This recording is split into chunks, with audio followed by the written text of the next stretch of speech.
Welcome to Creative Peacemeal Podcast, a podcast for creatives. I'm your host, Tammy Takeishi. Join me for compelling conversations with artists, actors, authors, musicians, and other creatives about the impact of the creative and fine arts in their lives and our ever-changing world. Thank you for listening. Hello, and welcome to another episode of Creative Peacemeal Podcast. This is Tammy, and today I am joined with cellist Johannes Moser, hailed by Gramophone magazine as one of the finest among the astonishing gallery of young virtuoso cellists. German-Canadian cellist Johannes Moser has performed with the world's leading orchestras, such as the Berliner Philharmoniker, New York Philharmonic, Los Angeles Philharmonic, Chicago Symphony, BBC Philharmonic at the Proms, London Symphony, and more. He's a dedicated chamber musician and currently holds a professorship at the prestigious Cologne Hochschule für Musik und Tanz. Welcome to the show. Thank you very much. Thank you for having me. It's exciting to have you on this show. I follow you on Instagram, and it's always very interesting to watch your practicing and the way your mind works with that. Yeah, I mean, I'm always torn because, of course, with the open practice sessions that I do, I offer an unrestricted view behind the scenes. And often, as a musician, you wonder, well, do you really want to tell all, show all, or do you want to keep a sort of air of mystery? But then I felt, especially during the pandemic, that it was hard to, well, obviously it was hard to perform, but it was also hard to connect with people because we were all zoomed out. And I felt, well, why don't I take it to the next step here and just open up my practice room? And that's been resonating quite well with people, it seems.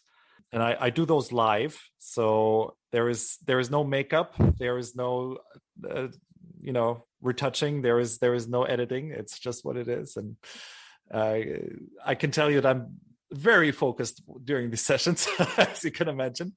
So that's also an added benefit for myself. But I do enjoy sharing that online for sure.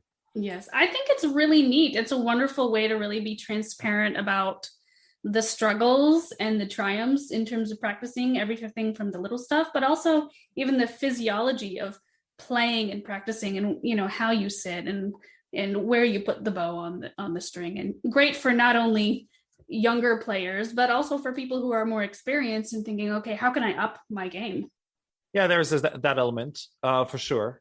I think people can distill from it what they like, and I've had some good feedback. Actually, people send me messages and ask, well, I saw this on your practicing session. Why do you do that? And then, if someone comes back with an interesting question, of course, I'm more than happy to answer it.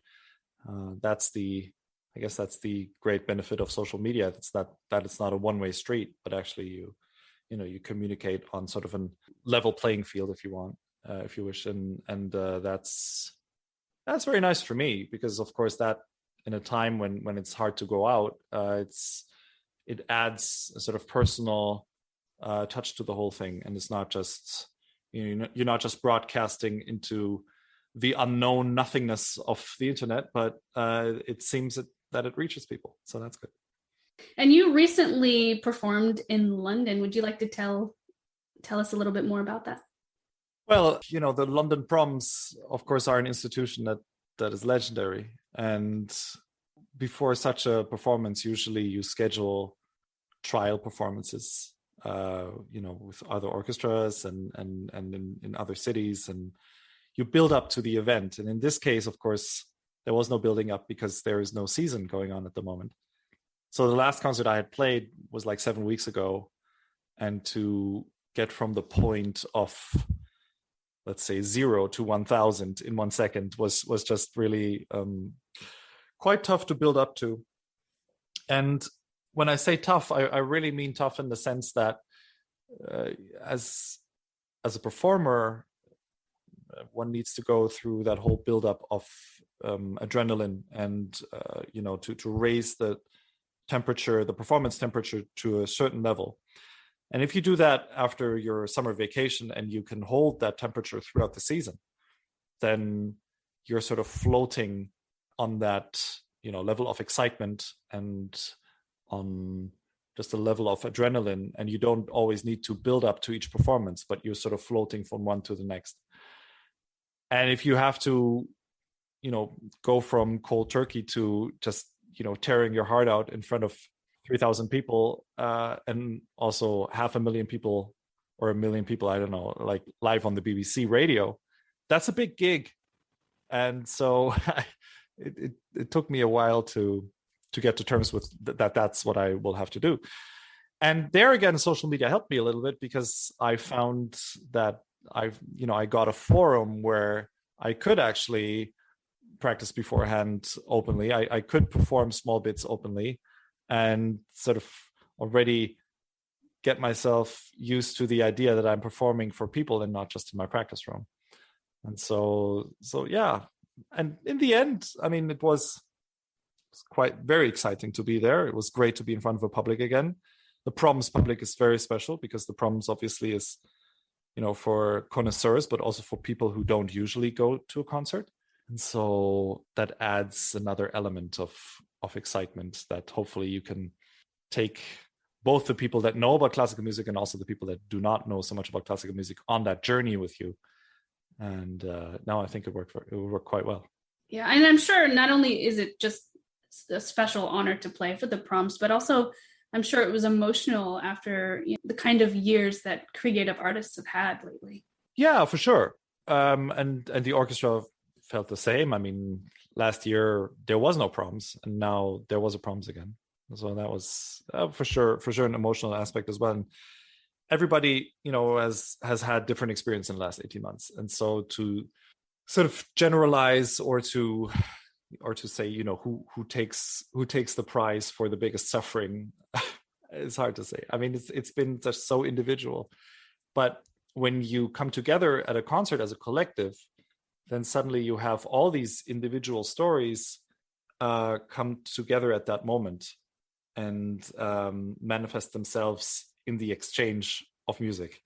And to have such a unifying experience is amazing. And to have it not just with soccer, which we recently had here, but to have it with music is great. So yeah, I was very happy to be there. It's a beautiful thing for sure to be able to make music. And you've been playing since you were 8 years old. I was wondering, who or what inspired you to become a musician, and why did you pick the cello? The cello I picked because I needed to get away from the violin. So it was my escape route. My parents are both musicians, and I'm now 5th generation in our family of musicians. So it was kind of, family business, if you want. But with music, I mean, everybody has to make that decision themselves and really think hard about that decision if you want to dedicate your life to music and if that is something that you want to pursue. Because even in years without pandemics, it's bloody hard. It's really extremely challenging, and the travel is very hard. The hours are not necessarily socially friendly, and you never know when inspiration strikes and when you actually feel that you want to work, and then you need to disappoint other people because you've made other plans. It's not the easiest job, and it's certainly not a 9-to-5. And so when I saw my parents live that life of musicians, I got a pretty good idea what it means to be a musician, because they were doing different things. My mother, she was a soprano, and she was a traveling artist, a soloist. My dad played in an orchestra, and so I got to see these two different aspects of musicianship and what it means and how it can be lived in a good way. And at first I wanted to become an orchestra musician like my father, and then I got lucky at the 2002 Tchaikovsky competition in Moscow, and that sort of changed around the plans a little bit, and suddenly I found myself confronted with this prize and what to do with it. And it was really, if that prize did anything, it started a thinking process of what to do with my life other than get a good position.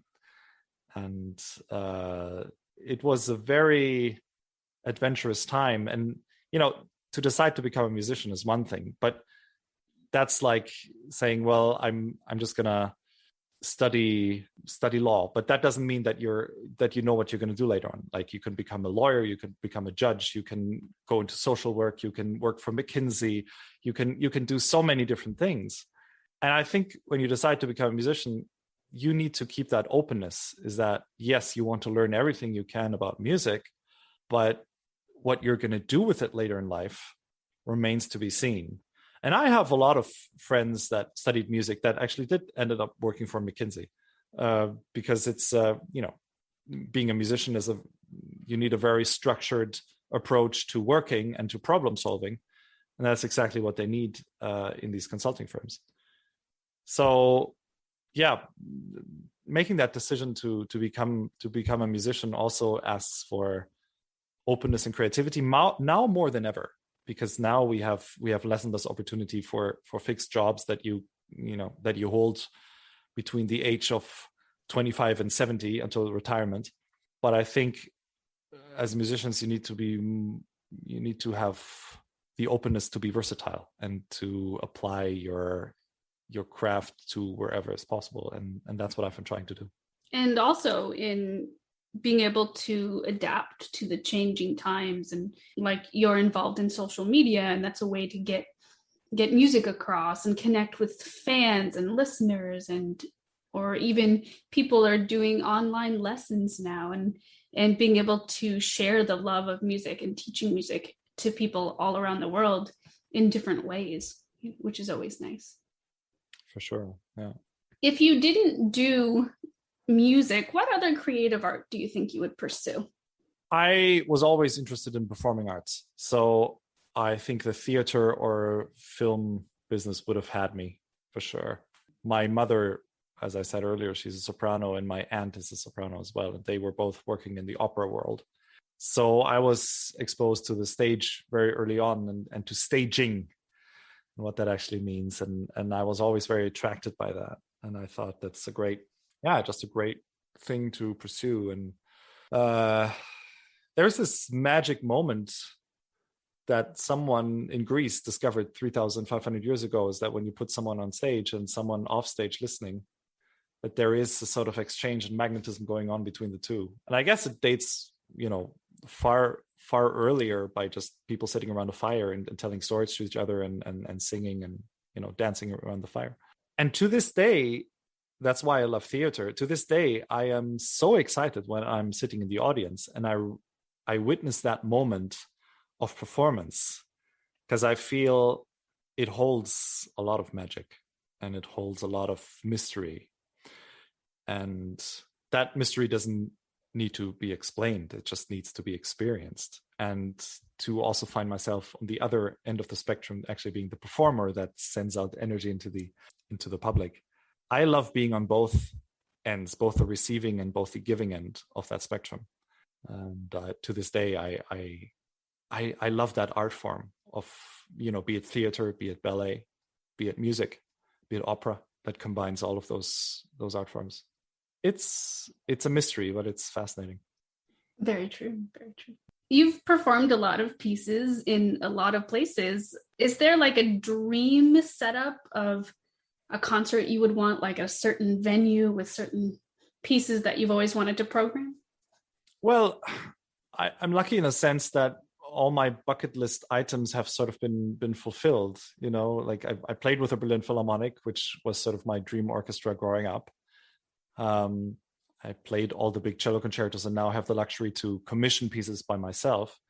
I think if I were to say what I like doing most at the moment, is that juxtaposition of playing the classics like Dvorak, Elgar, Schumann, Haydn, Lalo, and also bringing new pieces to life. And right now I'm in the process of creating a project for electric cello and 8 speakers. And I have pieces written for that. And it's an octophonic setup. So it's a surround experience that you're going to have as a listener.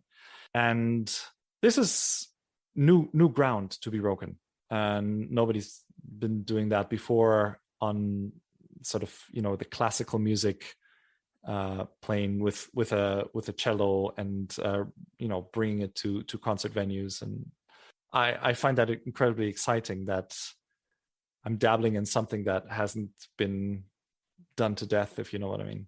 And on the other hand, I play the Dvorak concerto, which every cellist has in their repertoire, and doing sort of unknown things and doing new things inform very much what I do in Dvorak and Schumann and Elgar.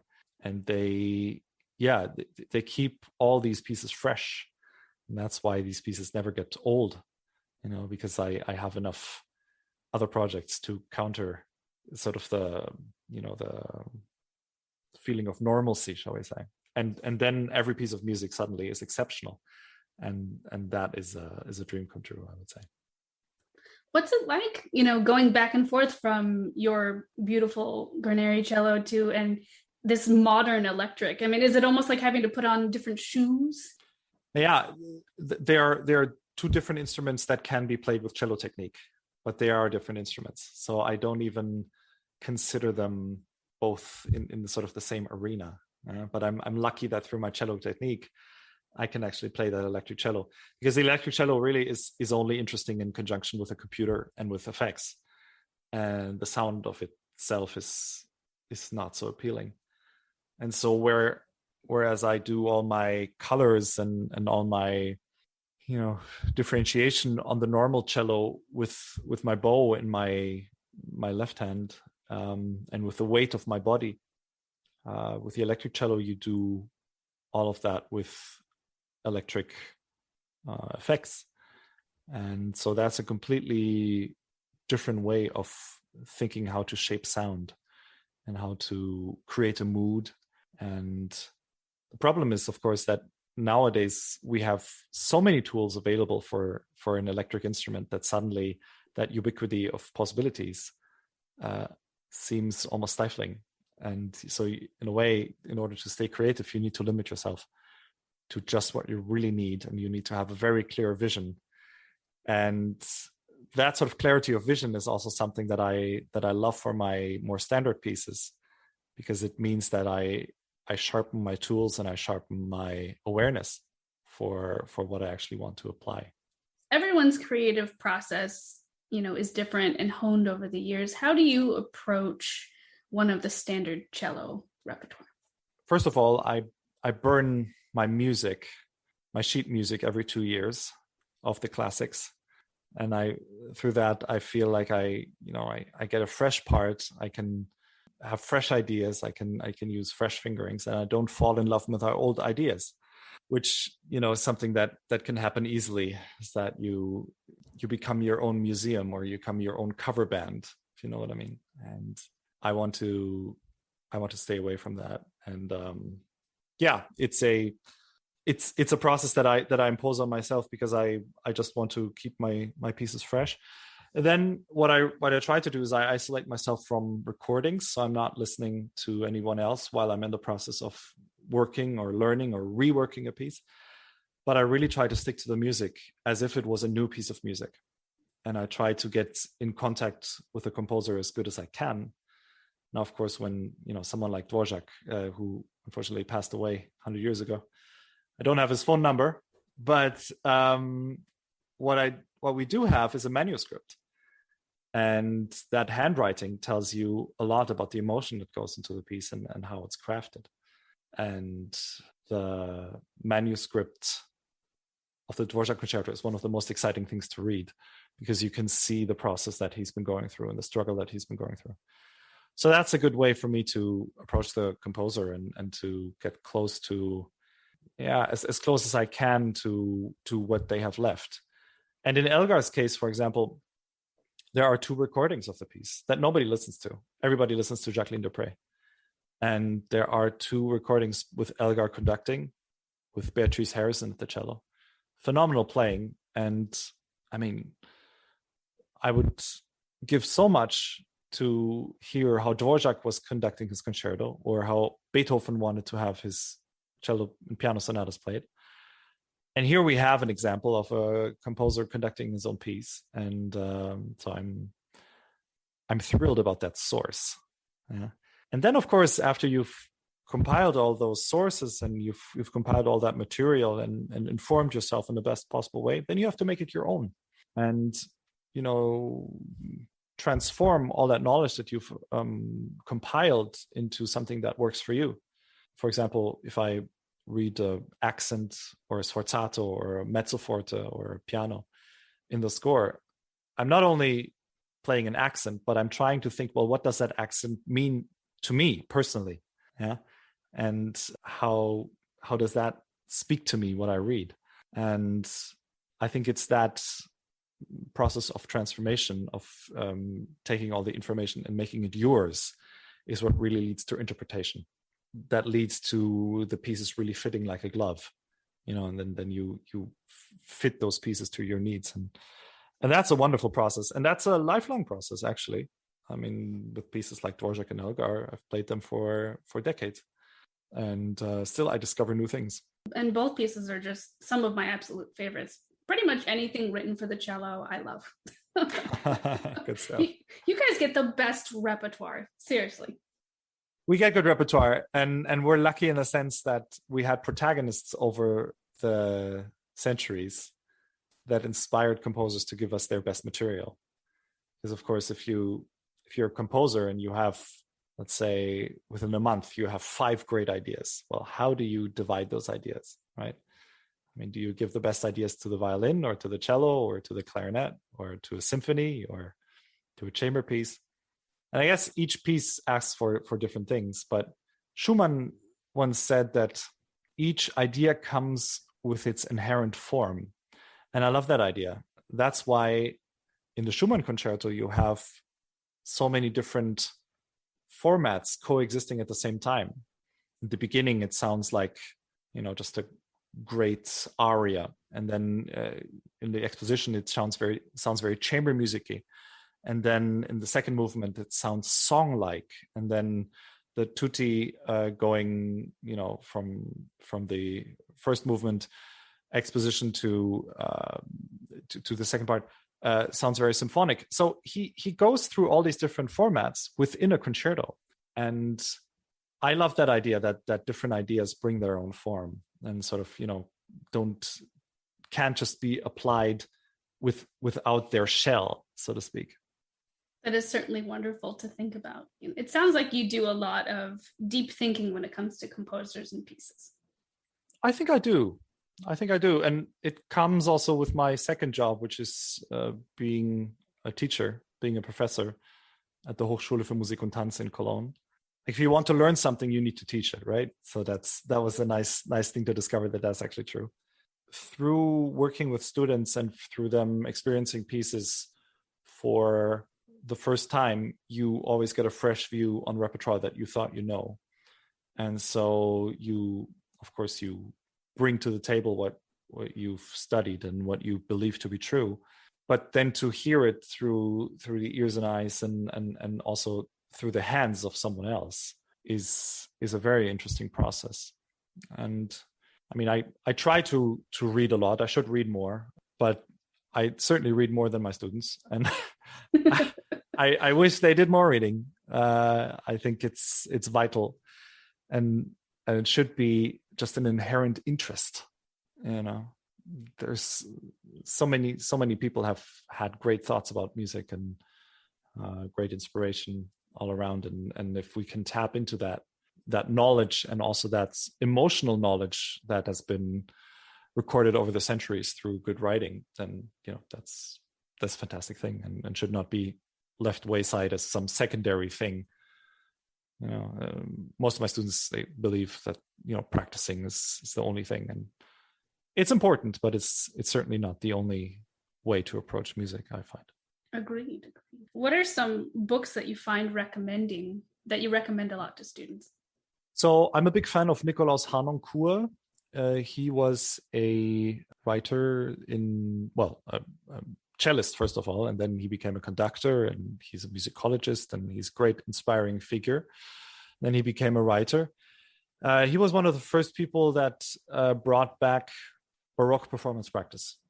And he connects in the most interesting way and most beautiful way music and language, and how music has a certain grammar and a certain meaning that mostly can be, of course, understood of the people of the time because it's their music and so it's their grammar. But as people that, we approach the music 100, 200, 300 years later, after it's been written, we need to get in touch with the grammar rather than just the notes. Because if you just learn the notes, then you just learn syllables and numbers. And to actually form those syllables to words and to sentences and to poetry, I think that, you need to know the grammar. So that's where he comes in. I also like The Unanswered Question from Leonard Bernstein, his book. Of course, he alludes to the piece by Charles Ives, An Unanswered Question, where he also connects language and music, which is great. Right now, I've been reading some essays by Susan Sontag. It's a very interesting essay called Against Interpretation, where she vehemently speaks against art just trying to be understood and categorized rather than seeing art as it is and not trying to apply the filter of interpretation, which sort of, stands between you and the artwork. And I think that is very interesting for me because obviously my job is interpretation. Yeah. So how much do I actually bring into a piece from myself and how much do I just let the music speak? I think that cannot be quantified. It just needs to be an ever changing and ever reevaluated process between you and the artwork. But I do think that if you always approach music or art or painting or books with the question, well, what did the author want to say, or what did the author have in mind, then you sort of distance yourself from the artwork because you're not just confronting yourself with what's written, but you want to sort of transform what is written into sort of a higher meaning or distill the meaning out of it. And I feel that sort of, puts a distance between you and the artwork. And I really enjoy her writing.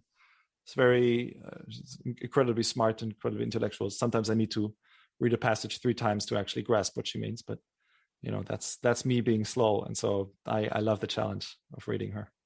I'll definitely have to look that up. It sounds so interesting. The idea, of course, it's so important to appreciate the work of art for what it is. Very interesting for sure.